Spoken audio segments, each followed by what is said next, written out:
FTSE edition, cheer for the company as well as the fundraising plans. Dinesh Agarwal is the founder and CEO at Indiamart now, who's joining in on the show. Thanks so much for taking time out. So much going on with the company. Let's begin then with the fundraise. Tell us a little bit about what the need is for the money and whether or not it will be used for any acquisitions. Yes, ma'am. If you see, last year has been a step function jump in internet adoption, as well as digital India, as well as Make in India. And being a business-to-business website, I think a lot of IndiaMart ecosystem can be expanded by way of organic and inorganic growth opportunities in the areas of payment and software as a service. I have already talked about we invested in Vyapar, which is a mobile-based software accounting services for very, very small businesses, which are easy to do on its own. And similarly, we had earlier invested in a company called Bizome, which is again a dealer distribution management software. So I think we'll continue to work in these areas to improve our IndiaMart ecosystem and improve the customer services.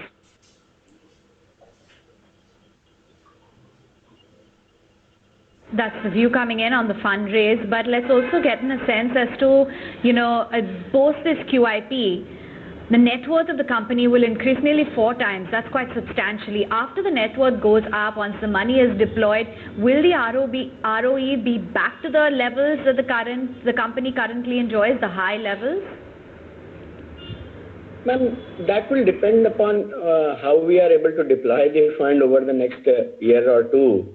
And it will depend upon the opportunities available to us in the market, what we can do on the growth basis.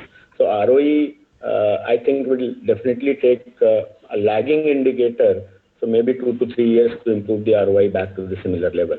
On the core business of the discovery and matchmaking, I think IndiaMart continues to do well and it continues to remain highly profitable.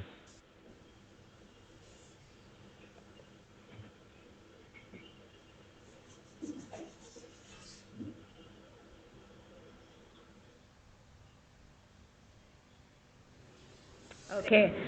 Going forward, how much time, what is the outlook when it comes to the digitization? Because that has definitely made IndiaMart integral to the supply chain across the small and medium enterprises as well, post the onset of the pandemic. Walk us through the role that digitization has played for your company and how you plan to leverage it further. So, we operate a horizontal B2B marketplace. And if you see our number of suppliers over the last many years have grown substantially from less than 3 million suppliers to now more than 6 million suppliers. And we have a field sales force which continuously digitizes these small and medium businesses. And especially during the COVID time, we took it as like a national health mission to make sure that every pharmaceutical or every COVID-related items, the safety-related items, food supplies were digitized. And that has shown tremendous effect on our traffic also. We have seen a step function jump of traffic. We were getting about 60 million visits a month prior to COVID. Now we are getting close to 85 million visits post-COVID. I think the buyer traction has automatically come, but we will continue to do more digitization of the SMEs, more products. If you see our categories, we operate across 99,000 different product categories, and whether it is raw material or whether it is any kind of component or whether it is kind of machinery or even the finished goods. And each one of these remains a large problem to be digitized here in India. And SMEs can then start to do a level playing field on the marketing side along with the bigger brands. Another point that I can add is about 75 million SMEs. There are only 20 to 25% are using internet for their business as of now.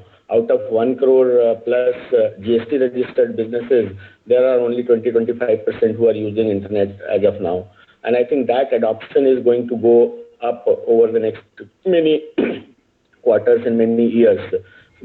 especially with the mobile phone adoption, the computer and internet has become very popular amongst everybody for any kind of things, whether it is information for business or information for entertainment or education. And this will continue to happen. And as we keep adding more layers of payment and as ordering, you might have seen that our CRM has now become quite popular. Over 100,000 small businesses now using IndiaMart CRM. So we have moved on from being a pure matchmaking services towards more like a conversational commerce side of it.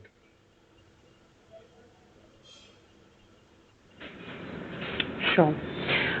Given that, Dinesh, we are seeing this huge shift from unorganized to the organized space in almost every sector, will that then reduce also the need for your platform, which is predominantly, an aggregate and a highly fragmented, unorganized base of traders and sellers?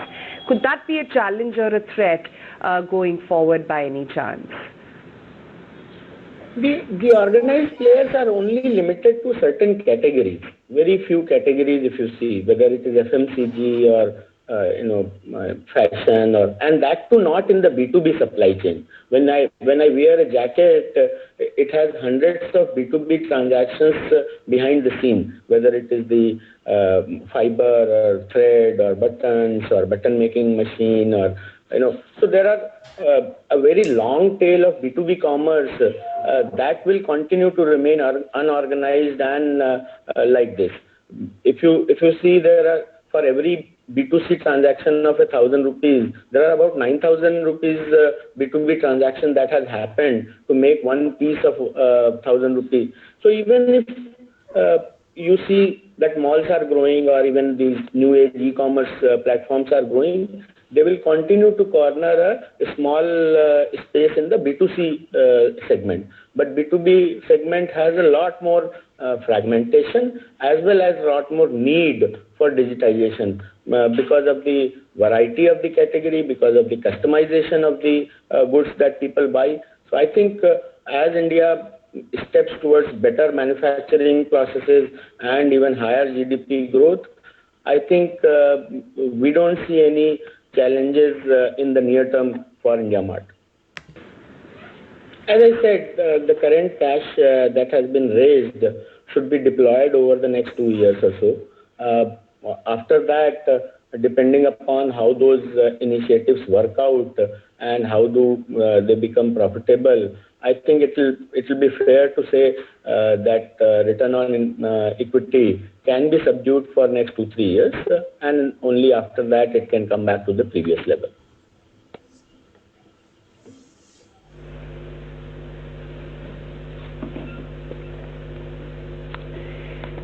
Okay. Just in terms of the traffic as well, organic traffic to your platform is at about 100%. That's without really any marketing or advertising, which you were spending quite a lot on earlier.